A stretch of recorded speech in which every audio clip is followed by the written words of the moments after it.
मैं दीपक दागरे topper with अनवी पर आपका स्वागत करता हूं। प्यारे साथियों, जैसे कि मैंने आपको 2 दिन पहले सूचना दी थी कि 29 अप्रैल टाइम 8 PM को मैं आपके लिए हिंदी का प्रैक्टिस सेट लेके आ रहा हूं। तो प्यारे साथियों, मैं लाइव आ चुका हूं। आप भी मेरे साथ आइए और जुड़िए और प्रैक्टिस का लाभ उठाइए।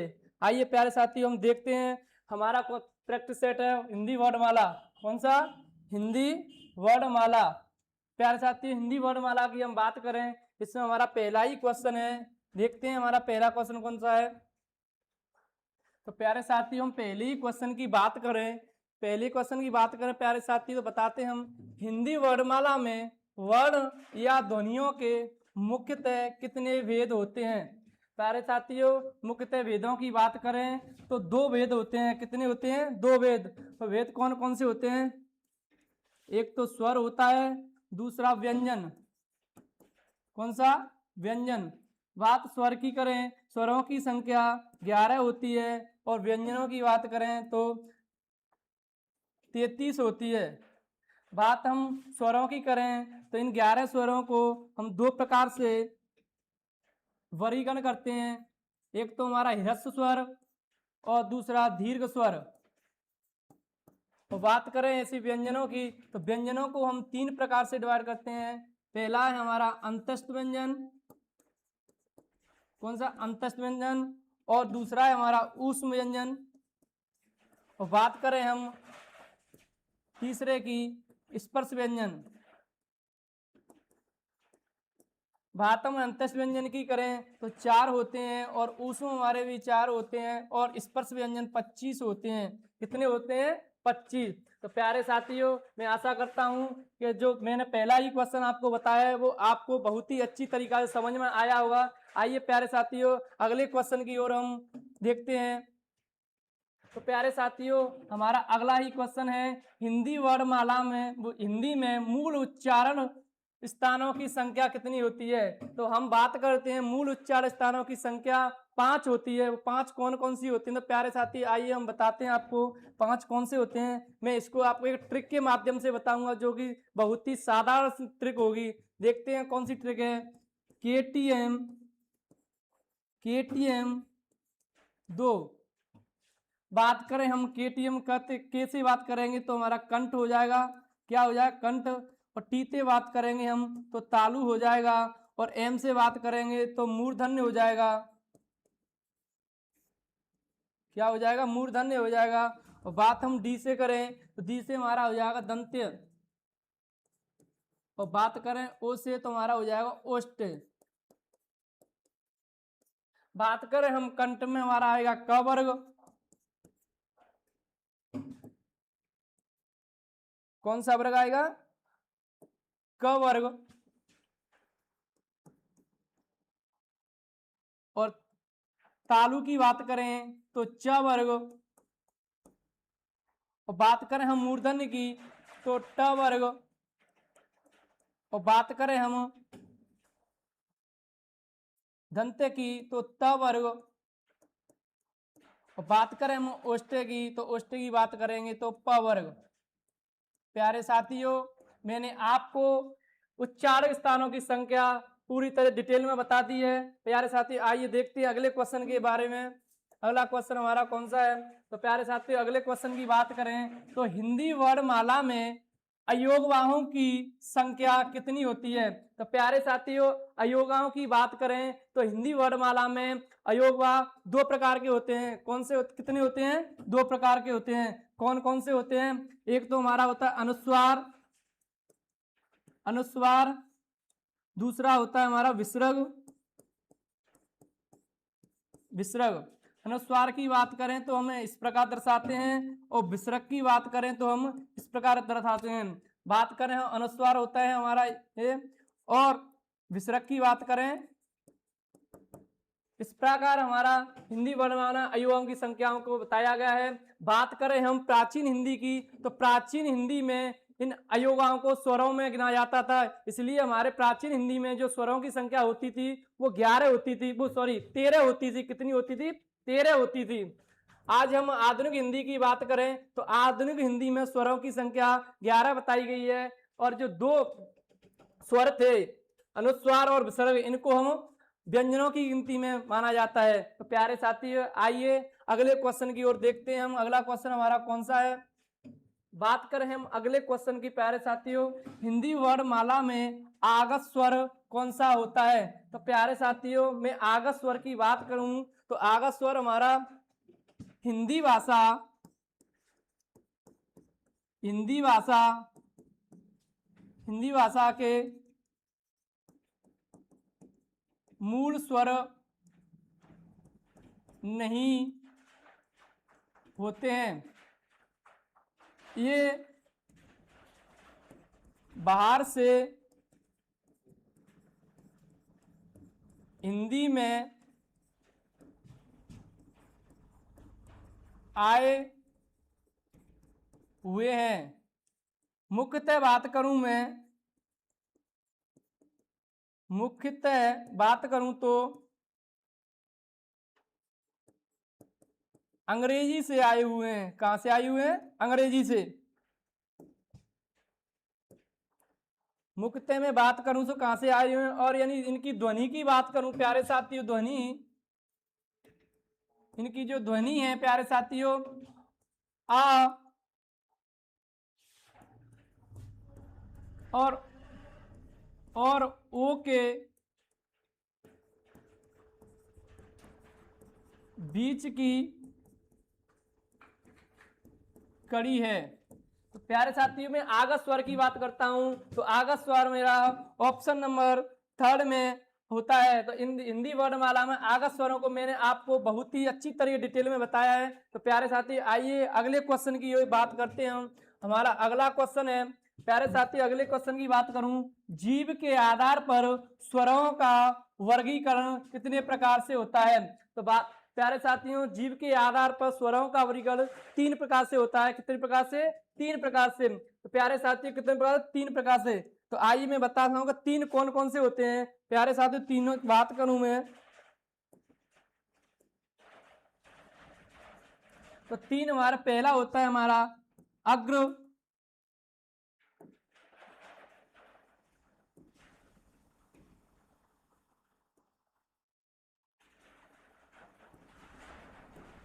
पहला होता है हमारा अग्र स्वर, और दूसरे की बात करूं तो मध्य स्वर, और तीसरे की बात करूं तो पक्ष स्वर। बात में अग्र की बात करूं तो अग्र में हमारा आता है ई और ए और ए। बात मध्य की करूं तो मध्य में आता है अ, और पक्ष की बात करूं तो पक्ष में आता है हमारा अ, ओ, उ,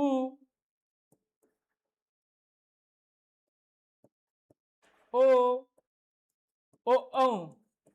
तो प्यारे साथियों, मैंने आपको जीव के आधार पर स्वरों का वर्गीकरण बताया है। कितने प्रकार से बताया है? 3 प्रकार से बताया है, और मैं तीनों को पूरी तरह डिटेल में आपको बताया है। तो प्यारे साथियों, मैं आशा करता हूं कि आपको ये जीव के आधार पर स्वरों का वर्गीकरण कितने प्रकार से है वो बहुत अच्छी तरह से समझ में आया होगा। तो प्यारे साथी, आइए नेक्स्ट क्वेश्चन की बात करते हैं हम। हमारा नेक्स्ट क्वेश्चन है, अगले क्वेश्चन की बात करें प्यारे साथियों, अगला क्वेश्चन हमारा मुख आकृति के आधार पर स्वरों का वर्गीकरण कितने प्रकार से किया जाता है?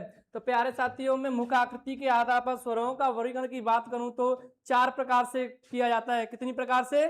4 प्रकार से। तो प्यारे साथी, आइए मैं आपको बताता हूं कि 4 कौन कौन से प्रकार होते हैं। पहला हमारा होता है संवृत स्वर, दूसरा होता है हमारा अर्ध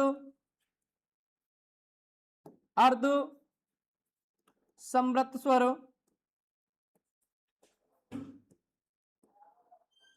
अर्ध संवृत स्वर, और तीसरा होता है हमारा विवृत स्वर,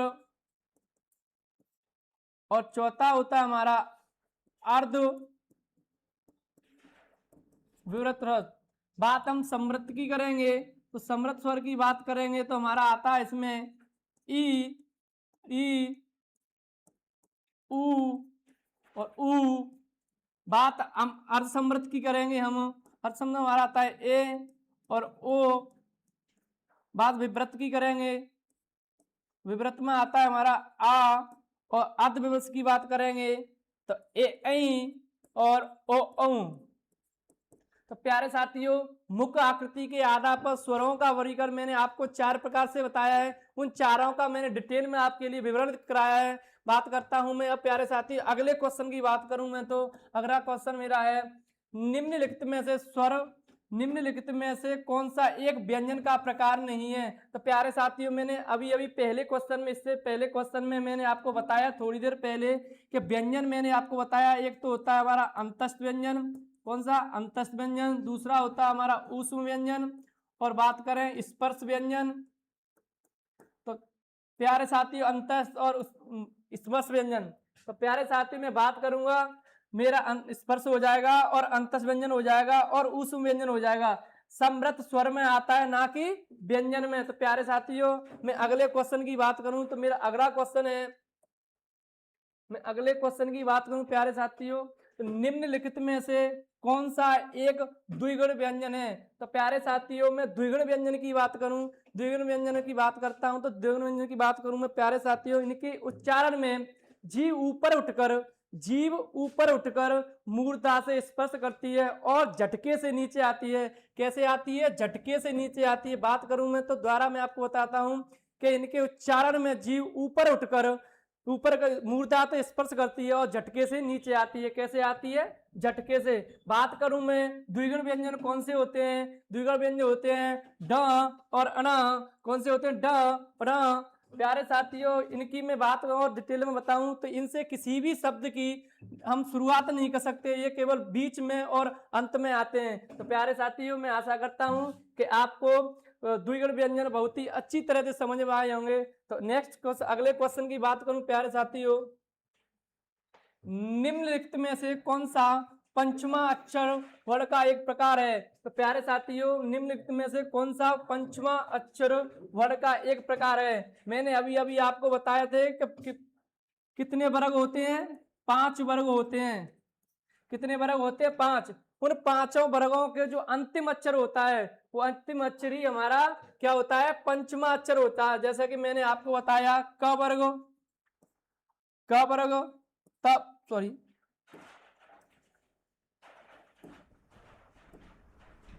च वर्ग और ट वर्ग, त वर्ग और प वर्ग, जिनका जो अंतिम वर्ण होता है, अंतिम वर्ण होता है वही हमारा पंचमा अक्षर होता है। क वर्ग की बात करें तो हमारा अंतिम वर्ण ये होता है। च वर्ग की बात करें तो अंतिम वर्ण हमारा ये होता है। और ट वर्ग की बात करें तो अंतिम वर्ण हमारा ये होता है। और त बात की करें तो अंतिम वर्ण हमारा ये होता है। और प वर्ग की बात करें तो अंतिम वर्ण हमारा म होता है। तो आइए साथियों मैं देखता हूं मेरे ऑप्शन में कौन सा मिल रहा है। तो मेरा ऑप्शन है फर्स्ट। बात करूं तो प्यारे साथियों पंचमा अक्षर के जो पांचों लास्ट के अंतिम वर्ण होते हैं वही मेरे पंचमा अक्षर होते हैं। प्यारे साथियों आइए अगले क्वेश्चन की ओर बढ़ते हैं। तो प्यारे साथियों मैं अगले क्वेश्चन की बात करूं तो अगला क्वेश्चन मेरा अर्ध स्वर कौन से होते हैं। अर्ध स्वर की बात करूं तो प्यारे साथियों अर्ध स्वर मेरे होते हैं य और व।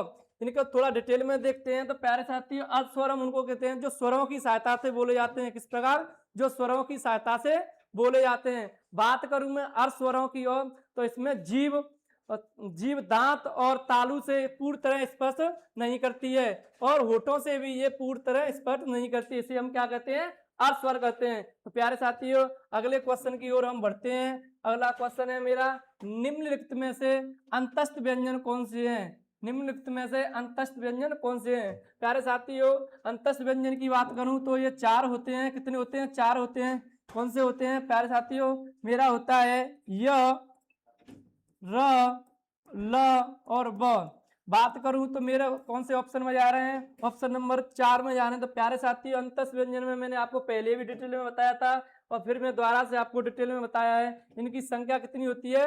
4 होती है। कितनी होती है? 4 होती है। आइए प्यारे साथियों अगले क्वेश्चन की बात करते हैं हम। अगला क्वेश्चन होता है मेरा निम्नलिखित में से आगत व्यंजन कौन से होते हैं। बात करूं मैं आगत व्यंजन की प्यारे साथियों, ये हिंदी के मूल व्यंजनों में नहीं आते हैं, ये बाहर से आए हुए हैं। मुख्यतः बात करूं तो जैसे अरबी, अरबी, फारसी, कौन सा, फारसी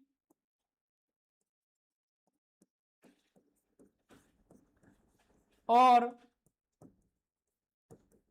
अंग्रेजी से आए हुए हैं। और मैं बात करूं मैं आगत व्यंजन कौन कौन से होते हैं। आगत व्यंजन ऑप्शन नंबर 3 में जाता हूं। मेरे आगत व्यंजन ज और फ दोनों होते हैं। इनमें नुक्ता का प्रयोग किया जाता है। किसका? नुक्ता का प्रयोग किया जाता है। बात करते हैं, आइए प्यारे साथी अगले क्वेश्चनों की।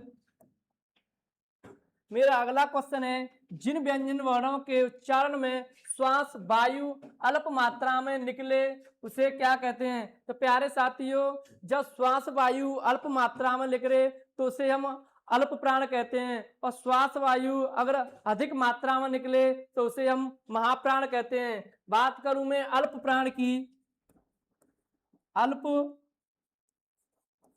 अल्प प्राण की बात करूं तो अल्प प्राण में मैं प्रत्येक वर्ग का पहला अक्षर और तीसरा और पांचवा अक्षर आता है। और अंतस्थ व्यंजन, कौन सा? अंतस्थ व्यंजन। और बात करूं मैं, मेरा विसर्ग आता है, अनुस्वार आता है। ऐसे ही मैं बात करूं आपसे महाप्राण की तो महाप्राण में प्रत्येक वर्ग का दूसरा और चौथा वर्ण आता है। कौन सा? दूसरा और चौथा। और बात करूं इसमें कौन सा आता है? ऊष्म व्यंजन और विसर्ग आता है। कौन सा? विसर्ग आता है। तो प्यारे साथियों, जिन व्यंजन वर्णों के उच्चारण में श्वास वायु अल्प मात्रा में निकले उसे क्या कहते हैं? हम अल्प प्राण कहते हैं। तो प्यारे साथियों, मैंने आपको ये पूरा क्वेश्चन डिटेल में बताया है। आइए हम देखते हैं अगला क्वेश्चन हमारा कौन सा है। बात अगले क्वेश्चन की करें, स्वर तंत्रियों में कंपन के आधार पर व्यंजनों का वर्गीकरण कितने प्रकार से है? तो बात करूं मैं स्वर तंत्रियों में कंपन के आधार पर व्यंजनों का वर्गीकरण 2 प्रकार से होता है। वो 2 प्रकार कौन कौन से हैं? पहला होता है हमारा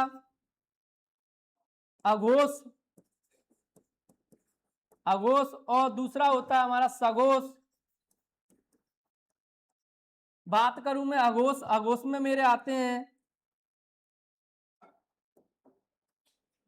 प्रत्येक वर्ग का पहला और दूसरा वर्ण, और सघोष की बात करूं तो प्रत्येक वर्ग का तीसरा और चौथा और पांचवा। बात करूं मैं और इसमें ऊष्म व्यंजन आते हैं। ऊष्म व्यंजन की बात करूं तो उसमें कौन से आते हैं? स और स,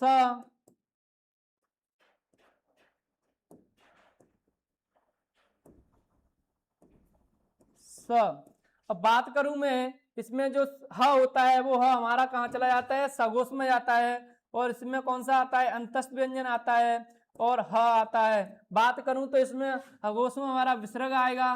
क्या आएगा? विसर्ग आएगा। और बात करूं मैं इसमें सघोष में आएगा हमारा अनुस्वार। क्या? अनुस्वार। तो प्यारे साथियों, मैंने स्वर तंत्रियों में कंपन के आधार पर व्यंजनों का वर्गीकरण आपको बताया है, डिटेल में बताया है। और कितने प्रकार से होता है? 2 प्रकार के होते हैं। कितने प्रकार के? 2 प्रकार के होते हैं। दोनों प्रकार को आपको मैंने डिटेल में बताया है। तो प्यारे साथियों, आइए हम नेक्स्ट क्वेश्चन की बात करें, अगले क्वेश्चन की बात करें। प्यारे साथियों, अगला क्वेश्चन हमारा, जिनका उच्चारण मुंह और नाक की सहायता से किया जाता है उन्हें क्या कहते हैं? तो बात करूं, जिनका उच्चारण मुंह और नाक की सहायता से किया जाता है हम उनको अनुनासिक कहते हैं। क्या कहते हैं? अनुनासिक। अगर हम उच्चारण करते हैं, हमारी ध्वनि नाक और मुंह दोनों से निकले तो हम उसको क्या कहते हैं? अनुनासिक कहते हैं। क्या कहते हैं? अनुनासिक। हम अनुनासिक की बात करें तो अनुनासिक को हम चंद्र बिंदु से भी जाना जाता है। किससे? चंद्र बिंदु से। किससे जाना जाता है? चंद्र बिंदु से। तो प्यारे साथियों, मैंने आपको 15